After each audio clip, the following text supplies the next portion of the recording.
जय श्री राम मित्रों, आप सभी का मेरे दिव्य लोक इस चैनल पर स्वागत है।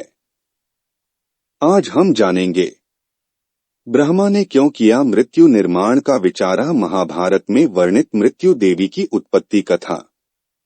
ब्रह्मा जी को सृष्टि रचना का भार मिला था, सो वह रचना कर्म में जुट गए, लेकिन उन्होंने संहार की कोई व्यवस्था नहीं की। ब्रह्मा जी के कारण संसार में प्राणी तो आते थे, लेकिन जा नहीं सकते थे, क्योंकि मृत्यु जैसी कोई चीज नहीं थी। इस कारण जल्द ही संपूर्ण पृथ्वी प्राणियों से भर गई। यह देख ब्रह्मा जी चिंतित हो गए। जीवों का संतुलन बनाए रखने के लिए जरूरी था कि संहार भी हो, लेकिन कैसे हो यह समझ में नहीं आ रहा था। चिंता क्रोध में बदल गई और ब्रह्मा के अंगों से प्रचंड अग्नि निकलने लगी, जिसमें प्राणी भस्म होने लगे। अचानक आई आपदा से चारों तरफ त्राहि मच गई। राक्षसों के अधिपति स्थाणु रुद्र ब्रह्मा के पास आए। स्थाणु ने स्मरण कराया, यह सृष्टि आपने बड़े लगन और परिश्रम से बनाई, अब इसे स्वयं क्यों भस्म कर रहे हैं? उनके कष्टों को देखिए, मेरी तरह आपका मन भी करुणा से भर जाएगा और यह विध्वंस नहीं कर पाएंगे। ब्रह्मा जी ने कहा, हे रुद्र, मैं भी मन से ऐसा नहीं चाहता, किंतु पृथ्वी पर बढ़ते भार की चिंता के कारण यह शोक है। मैंने प्राणी संतुलन का विचार किया पर मार्ग नहीं सूझता, इससे मेरा क्रोध बढ़ा है। रुद्र के समझाने पर ब्रह्मा ने उस क्रोध को धारण कर लिया और सृष्टि मुद्रा में गए। तब उनके शरीर से काले और लाल रंग की एक नारी उत्पन्न हुई। उसकी जीभ, मुख और नेत्र लाल थे। वह नारी ब्रह्मा जी के सामने उपस्थित हुई। ब्रह्मा जी ने उसे आदेश दिया, तुम मेरी संहार बुद्धि और क्रोध से प्रकट हुई हो, इसलिए तुम संसार में प्राणियों का संहार करो।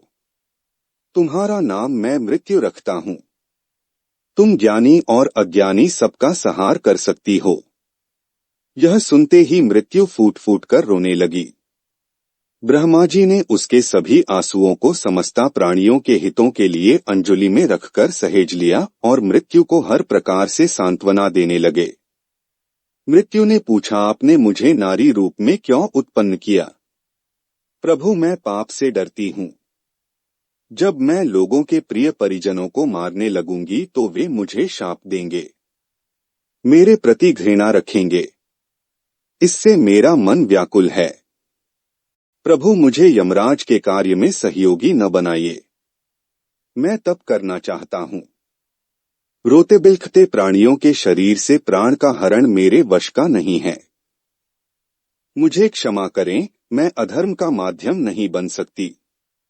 ब्रह्मा जी मृत्यु को समझाने लगे, प्रजा के संहार के संकल्प के साथ ही मैंने तुम्हारी रचना की है, इसलिए तुम्हारे मन में ऐसे विचार आने ही नहीं चाहिए। तुम लोक में निंदा की पात्र नहीं बनोगी।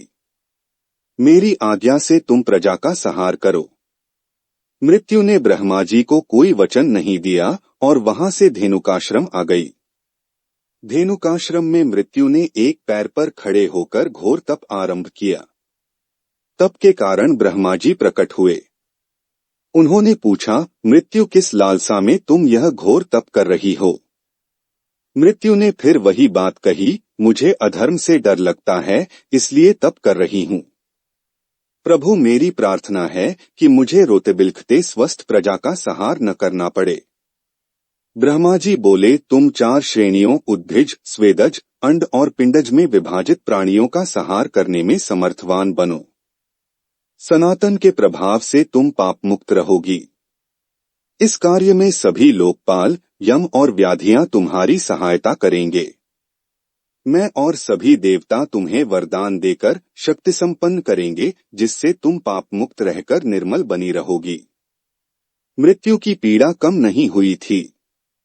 उसने कहा, यदि यह संहार मेरे बिना पूर्ण नहीं हो सकता तो मैं अपने रचिता की बात को नहीं टालूंगी, लेकिन दोष मुक्त प्राणियों का संहार नहीं करूंगी।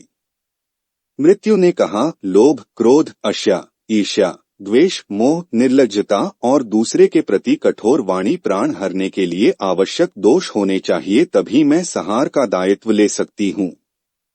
ब्रह्मा जी प्रसन्न होकर बोले, तुम उत्तम रीतियों से प्राणियों का सहार करो। तुम्हारे आंखों से बहे सारे आंसू मैंने संभाल रखे थे। वे सभी विभिन्न प्रकार की व्याधियां बनेंगे। तुमने जो दोष कहे, उनके अलावा उन व्याधियों से ग्रस्त होकर आयुविहीन हुए प्राणियों का भी सहार करो। तुम प्राणियों के धर्म का स्वामिनी होगी, इसलिए काम और क्रोध का त्याग करके धर्मपूर्वक सहार करो। ब्रह्मा जी की आज्ञा से मृत्यु अंतकाल आने पर बिना किसी रागद्वेष के सहार करती है। ब्रह्मा जी के वरदान के अनुसार प्राणी दोषों से युक्त होकर स्वयं अपने को मारते हैं और जीवन काल कम करते हैं। व्याधियां मृत्यु के सहार कार्य का आधार तैयार करती हैं। प्राणी अपने अंत की ओर स्वयं अग्रसर होते हैं। मृत्यु बलपूर्वक किसी के प्राण नहीं हरती।